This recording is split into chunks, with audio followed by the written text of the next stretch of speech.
I own and operate GG Vapers. Can you tell us a bit about how it all started? Yeah, I picked up an electronic cigarette 1.5 years ago. Basically, from that point, I decided to stop smoking. Found out that if it worked for me, it could work for pretty much anyone that wants to stop smoking, and that's the kind of the reason why I got into this business here. And can you tell us about the name GG Vapers, how that came about? To be honest, it was pretty funny. Thinking of a bunch of different names, couldn't figure out a name. We had a lot of names to start off with. GG Vapors was actually kind of a joke. We just said, why don't we just name it after our initials? And that's basically where it came from. So GG for Jean Galletta, or like my brother Jaron Galletta. Just our initials basically is how we came up with the name for our store. And can you remember what was your first setup when you got into vaping? Yeah. Well, I originally had an electronic cigarette 6 years ago. I picked one up in Baltimore, Maryland. It was one of those old cartomizer ones where you attach the filter right on the end of the battery. Didn't really work for me in the beginning, but what I originally stopped smoking with was a Nautilus Mini with a iStick 30 watt, and that was the main thing that got me off of smoking. And was it easy to find juices at that time, or? No, definitely not. In the beginning, when I first started off, this, like here, I guess in Ontario, was a little bit lagged compared to the other places that are more popular with electronic cigarettes. But in regards to flavor, it was definitely limited in regards to flavoring, or like e-juice lines that are out there right now.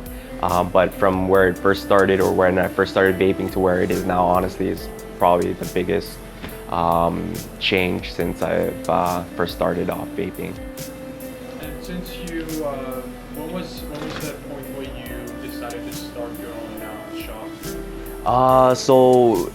When I first picked up that Nautilus Mini with the iStick 30 watt, that was originally when I kind of clicked into me that this is what I wanted to do. It kind of helped me out just by vaping. My first vape, an actual vape, actually got me into thinking of opening up my own shop and helping other people try to quit smoking from then. And since you became involved in the whole sort of business, can you tell us a little bit about how it has changed over the years? Yeah, from where I first started vaping, like literally 6 years ago, to where it was now. Product, I guess, innovation in regards to what's out there right now, it's jumped leaps and bounds since what it originally was.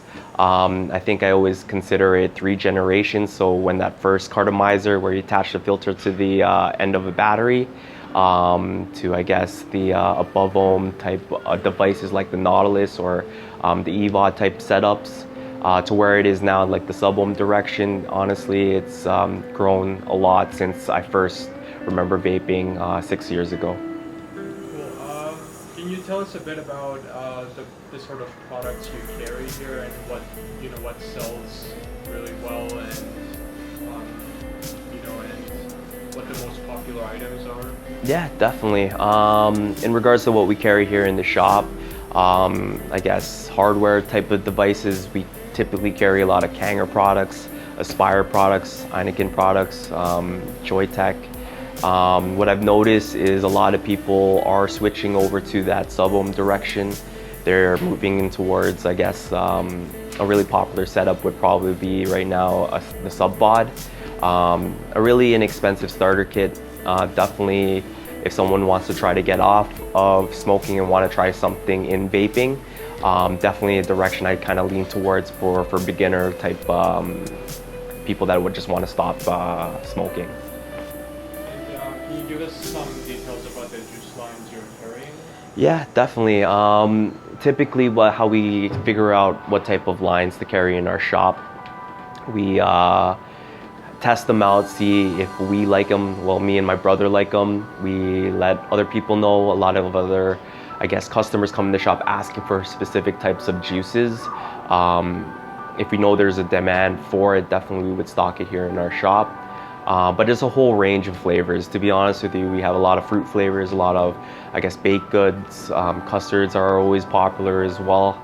And definitely mints are always popular here in the shop.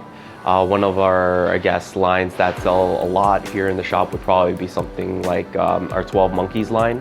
One of our most popular brands here in the shop. They have flavors like Jolly Ranch, or sorry, strawberry watermelon kiwi, or like a Fruit Loop cereal type of flavor that they have. So those are the most popular ones for sure. Can you tell us a bit about what it's like to work in a vape store? Yeah, the main thing, what I loved about opening up this shop was probably just the customer interaction. I've noticed that, I guess, the culture of vaping is more, kind of intrigues me a bit. A lot of people are really out there. They're very friendly, they're very helpful, and that's what I love about this business, is just the interaction with customers, and then just getting all that feedback from a lot of people that are in that vape community, if you will. And that's basically what that is for sure. And what are some of the biggest challenges right now in owning, an e-cigarette business? So basically a lot of, I guess, laws are preventing, or I guess strangling or like pushing down the vape community just a bit, or the vaping industry a bit. Those are one of the hurdles that I guess is affecting this business for growth, I guess, I believe. But there are a lot of people fighting for the rights to vape, and that's what we appreciate for sure. And what do you guys do for advocacy? Advocacy, we always help customers in regards to advising them, this is what you need to do, these are what the laws are. Customers that are, I guess, give an example, underage and stuff like that, we have to explain why to them, why they can't purchase an e-cigarette. But advocacy, just following laws, following restrictions, things like that, definitely is what's important here in the business for sure. What are some of your foresights in the industry, whether it be Canadian or worldwide? Like, what do you mean? What kind of products do you see coming out in terms of innovation, and also like e-juices? To be honest with you, in regards to that aspect of vaping, I do see a lot of, I guess, innovation in regards to what these devices can actually do. Not just with the technology of the hardware in regards to like vaping power and things like that, but I've been hearing things like this could be another form of like medication if you wanted to pump like something into the e-liquid. Definitely stuff like that. Definitely I see is a step forward. So like another delivery system for, like, I guess, I don't know, for medication, things like that is definitely intrigues me about this industry and where it's going for sure. Yeah, we make our own house juice. It's called Good Guys. We have flavors like apple pie with ice cream, and we also have a strawberry and cream flavor. Those are the two flavors that consist of that line. We're also teaming up with Toronto Vapes for a giveaway, so please follow them on Facebook. But yeah, I'm excited for this new flavor that's coming out with this line. So stay tuned and watch out for that in the near future.